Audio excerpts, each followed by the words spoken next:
खासकर कांग्रेस के जब प्रवक्ता आते हैं कि भैंस अगर पूंछ उठाएगी तो गाना नहीं गाएगी, गोबर ही करेगी। मैं उद्धव ठाकरे ने क्या कहा था बताना चाहूंगा। उन्होंने कहा था वीर सावरकर जी का अगर कोई सम्मान नहीं करता है उसे जूतों से मारना चाहिए। क्या राहुल गांधी जो उनको माफी वीर कहते हैं उनको चप्पल से मारेंगे उद्धव ठाकरे? लेकिन ये भारतीय जनता पार्टी को समझ नहीं आएगा, क्योंकि आज से थोड़ी तोड़ने की राजनीति कर रहे हैं। तो अंग्रेजों के मुखबिर थे, माफीनामे लिखते थे, उनकी पेंशन पर जीते थे। ये एकजुट रहना है, मजबूत रहना है और पूरा देश एकजुट रहे, इसमें बुराई क्या है?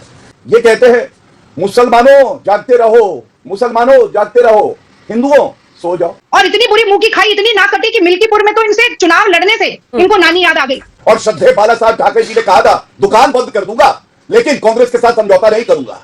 दोस्तों नमस्कार, स्वागत है आप सभी का। आप देख रहे हैं एसके डिबेट। राहुल गांधी जहां जहां जाते हैं बार बार एक ही बात बोलते हैं कि हम जातिगत जनगणना कराकर रहेंगे। वहीं दूसरी तरफ बीजेपी का कहना है कि हमें जातियों में नहीं बंटना है, मिलकर रहना है, एक रहना है। बीजेपी का यही नारा अब महाराष्ट्र तक जा पहुंचा है और पोस्टर बनकर महाराष्ट्र में दीवारों पर भी चिपक गया है कि बटेंगे तो कटेंगे। ये नारा हरियाणा चुनाव में खूब चर्चा में रहा। ये नारा विपक्ष की जातिगत जनगणना पर भी भारी पड़ा और हरियाणा में बीजेपी को तीसरी बार प्रचंड जीत मिली। मुंबई के कई इलाकों में योगी जी की तस्वीर के साथ ये पोस्टर लग गए हैं और पोस्टर पर लिखा है बटेंगे तो कटेंगे, एक रहेंगे तो नेक रहेंगे, सुरक्षित रहेंगे। हालांकि ये पोस्टर बीजेपी ने नहीं लगवाए हैं। वहीं दूसरी तरफ विपक्ष इस मुद्दे को लेकर बीजेपी पर हमलावर है। आज की डिबेट इसी मुद्दे पर होने वाली है। बीजेपी की तरफ से गौरव भाटिया और रागिनी नायक कांग्रेस पार्टी की तरफ से हैं। दोस्तों वीडियो बहुत मजेदार होने वाली है। आपसे अनुरोध है वीडियो को अंत तक जरूर देखें। वीडियो पसंद आए तो लाइक करें, शेयर करें, कमेंट करें और मेरे चैनल को सब्सक्राइब करें। चलो दोस्तों मेन डिबेट स्टार्ट करते हैं। चलिए शुरू करते हैं। हिंदुओं को एकजुट होने कह रहे हैं, क्या दिक्कत है इसमें? जाति के आधार पर मत बंटो ये कह रहे हैं, क्या दिक्कत है? देखिए, सबसे पहली बात तो ये कि अगर जाति की बात भारतीय जनता पार्टी करती है तो वो भी ये तोड़ने की राजनीति और चुनावी राजनीति और वोट बैंक की राजनीति के लिए करती है। तो राजस्थान में अगर जब इनको जाति के आधार पर लोगों को भिड़ाना होता है तो गुजर बनाम मीणा हो जाता है। जब हरियाणा में भिड़ाना होता है तो जाट बनाम नॉन जाट हो जाता है। जब महाराष्ट्र में भिड़ाना होता है तो मराठा गैर मराठा दलित हो जाता है। लेकिन और जब मोदी जी को खुद के लिए वोट मांगना होता है तो वो ओबीसी बन जाते हैं और कहते हैं मैं तो ओबीसी हूं, मुझे नीच कह दिया, अरे मुझे ये कर दिया, मुझे गाली दे दी, मुझे वोट दे।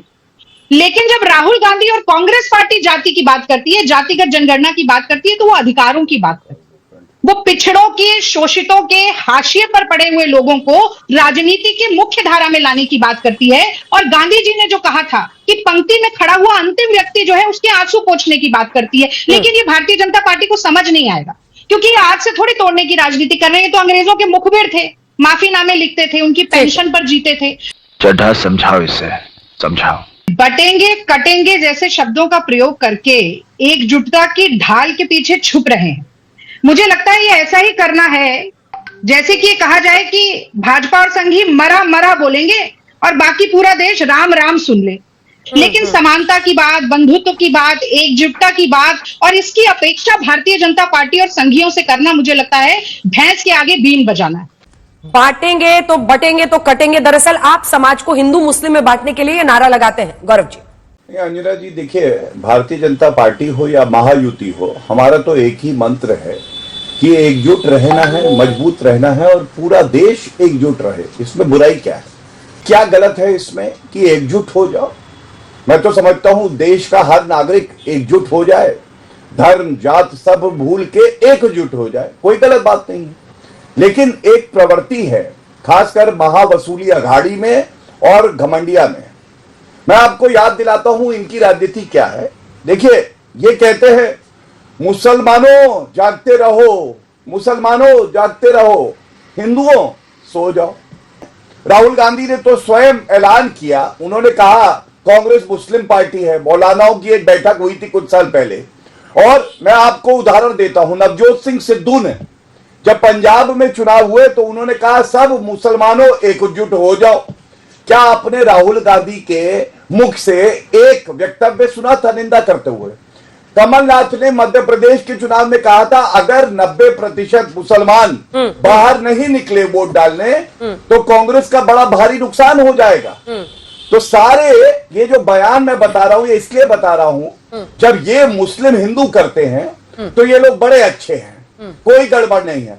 लेकिन अगर हम ये कहते हैं सिद्धांत के तौर पे कि सब एकजुट हो जाओ, एक ताकत बन जाओ, हमें बटना नहीं है, क्योंकि जो बटेगा वो कटेगा, और हम ना बटेंगे ना कटेंगे। हाँ। अगर आज ये हिंदू भी कहता है तो इसमें गलत क्या है? बात तो सही है। यही बात जो उत्तर प्रदेश में योगी जी ने कटेंगे और बटेंगे कहा, वहां पर फेल हुए लोकसभा में, और इतनी बुरी मुंह की खाई, इतनी ना कटी कि मिल्कीपुर में तो इनसे चुनाव लड़ने से इनको नानी याद आ गई।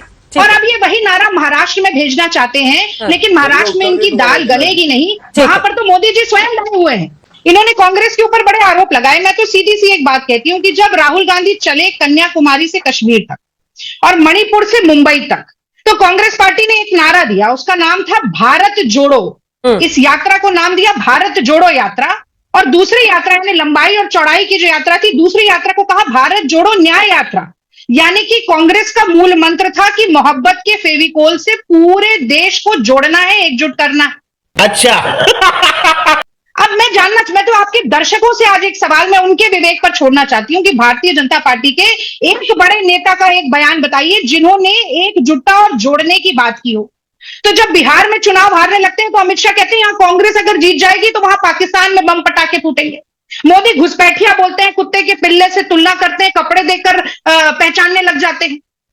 अनुराग ठाकुर, माफ कीजिएगा इस शब्द का मैं प्रयोग करूंगी आज आपके चैनल पर, अनुराग ठाकुर कहते हैं गोली मारो सालों को। नुपुर शर्मा अपने पैगंबर के खिलाफ उल्टी सीधी बयानबाजी करने के बाद हाइबरनेशन से निकलकर आती हैं और झूठी बयानबाजी करके फिर वही सांप्रदायिक उन्माद फैलाने की कोशिश करती हैं कि गोपाल मिश्रा की आंखें नोच ली, पेट फाड़ दिया, नाखून खींच लिए और सारी चीजें। तो मैं जानना चाहती हूं कि इस नफरत और वैमनस्य से कौन सा सबका साथ सबका विकास होता है? इससे केवल सबका विनाश होता है। महा विकास अघाड़ी के लिए तो यही कहा जाता है, खासकर कांग्रेस के जब प्रवक्ता आते हैं, कि भैंस अगर पूंछ उठाएगी तो गाना नहीं गाएगी, गोबर ही करेगी। गजब बेइज्जती है। कटने पे इन्होंने कहा कि ये तो भारतीय जनता पार्टी कर रही है। मैं याद दिलाना चाहूंगा, अशोक गहलोत मुख्यमंत्री थे राजस्थान में, कन्हैया वो दर्जी था, और सर तन से जुदा का जो नारा दिया गया क्योंकि उसने समर्थन किया नुपुर शर्मा का, और अशोक गहलोत ने कहा ये क्या है, अरे नाटक हो रहा है, कार्रवाई नहीं कर रहे थे, नाटक हो रहा है। तो बिल्कुल अगर कोई हिंदू की तरफ बुरी नजर से देखता है और कानून तोड़ता है, तो आज उसकी सबसे बड़ी आशा, उसका साथ देने वाली कोई है तो वो महायुति है, भारतीय जनता पार्टी है, और इस बात पे मुझे गर्व है। Bharatiya Janata party single largest party बनी, 105 सीटें आई, और जो बाला साहब ठाकरे जी की शिवसेना थी एकजुट वाली, अब तो सोनिया सेना है, वो हमारे साथ थी, और हमारी प्री पोल अलायंस की मेजॉरिटी आई।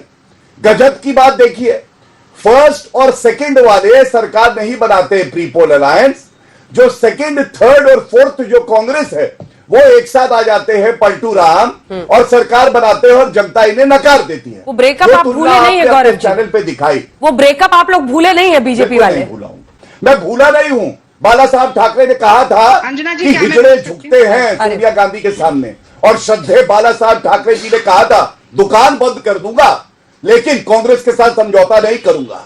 ये बात कोई नहीं भूला है, और हर हिंदू जानता है कि छत्रपति शिवाजी महाराज जी की जो विचारधारा है वो भारतीय जनता पार्टी आगे बढ़ाती है, और औरंगजेब फैन क्लब है जो है वो महावसूली अघाड़ी करता है। और अंत करूंगा एक बात कह के उत्तर प्रदेश पे, उत्तर प्रदेश पे कांग्रेस पार्टी बोलेगी, हाँ औरंगजेब फैन क्लब, हाँ आपको मालूम है उत्तर प्रदेश पे कांग्रेस पार्टी बोलेगी। अजय राय 7 सीट मांग रहे थे, अखिलेश यादव ने कहा 2 दूंगा। अंजना जी आशा मुझे भी मिलेगा। और इनके 2 विधायक हैं, 2 विधायक हैं इनके उत्तर प्रदेश में, 40 साल से सरकार नहीं बनाई है, और ये यहाँ पे भीख का कटोरा मांग के समाजवादी पार्टी से सीटें मांगते हैं। यहाँ पे हमें उत्तर प्रदेश के, यही नहीं अभी और सुनिए, कभी एक समय होता था मातोश्री में महाराष्ट्र के टिकट बंटते थे, और भारतीय जनता पार्टी सम्मान रखते हुए मातोश्री में बैठक भी करती थी। आज महाराष्ट्र की जनता कह रही है मातोश्री का मतलब सोनिया गांधी, पितोश्री का मतलब शरद पवार, और लाचार श्री का मतलब उद्धव ठाकरे। और मैं इधर उधर की बात नहीं करूंगा। मैंने वीर सावरकर पे सवाल पूछा, मैं उद्धव ठाकरे ने क्या कहा था बताना चाहूंगा। उन्होंने कहा था वीर सावरकर जी का अगर कोई सम्मान नहीं करता है उसे जूतों से मारना चाहिए। अब जनता ये पूछ रही है क्या राहुल गांधी जो उनको माफी वीर कहते हैं उनको चप्पल से मारेंगे उद्धव ठाकरे? गजब बेइज्जती है, मजा आया। देखा दोस्तों, आपने गौरव भाटिया और रागिनी नायक दोनों को सुना। आप किसकी बात से सहमत हैं? दोस्तों, वीडियो को लास्ट तक देखने के लिए दिल से धन्यवाद। और वीडियो के बारे में आपकी क्या राय है कमेंट सेक्शन में कमेंट करके बताएं। और अगर वीडियो पसंद आई हो तो लाइक करें, शेयर करें, कमेंट करें और मेरे चैनल को सब्सक्राइब करें। तो दोस्तों, मिलते हैं अगली वीडियो में। जय हिंद, वंदे मातरम, जय श्री राम।